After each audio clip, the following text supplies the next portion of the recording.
Professional tennis is a game of fragile momentum. A player's physical endurance gets them onto the court, but their mental state determines whether they can actually close out a match. Cameron Norrie understands this pressure better than most. By 2022, he had climbed to world number 8 and reached the semifinals at Wimbledon. He built that reputation on the hard court. His game is defined by tactical aggression and a brand of consistency that allows him to systematically grind down elite opponents.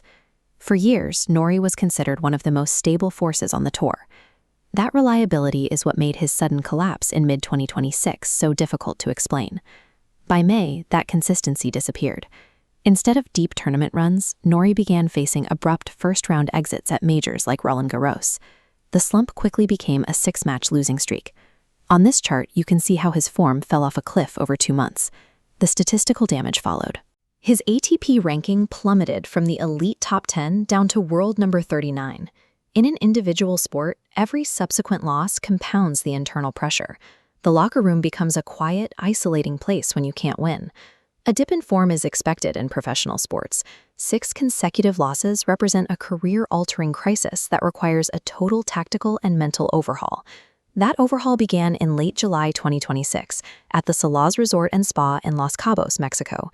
Athletes often rely on the concept of a safe haven, a specific environment where they have deep-rooted historical memories of victory. Los Cabos is that haven for Norrie. It's where he won his first ATP title in 2021 and reached another final the following year. The conditions here play to his strengths. These specific outdoor hardcourts reward the physical, baseline-heavy style that Norrie spent years perfecting. Returning to a place where he had only ever experienced success served as the psychological trigger he needed to break the cycle of defeat. His chance to stop the slide came in the round of 32 against the rising American Aleksandar Kovacevic. Norrie stepped onto the court with dominant intent. He wasn't just trying to survive the rallies, he was striking the ball with a renewed aggression. The result was emphatic. Norrie secured a lopsided 6-4, 6-1 victory. The 6-match nightmare was finally shattered. On his record, that long row of red losses was finally replaced by a glowing green win. Closing the second set 6-1 suggested that his focus and stamina, the hallmarks of his peak game, had finally returned. This wasn't a lucky escape. It was a systematic dismantling of an opponent designed to reclaim his identity on the court. But what does a single straight sets win mean for a player in a deep career slump? It provides baseline confidence. Snapping a streak removes the subconscious hesitation that can ruin a player's timing during high-pressure points. With that hesitation gone, Norrie could finally lean on his mechanics again, specifically weaponizing his signature two-handed backhand.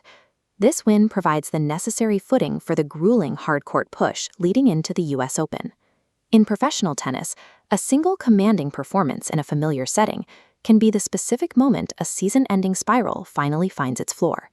The first hurdle in Los Cabos is cleared, but the real test of Norrie's recovery is only beginning. For live updates on the Los Cabos Open and the latest sports headlines, visit Londoner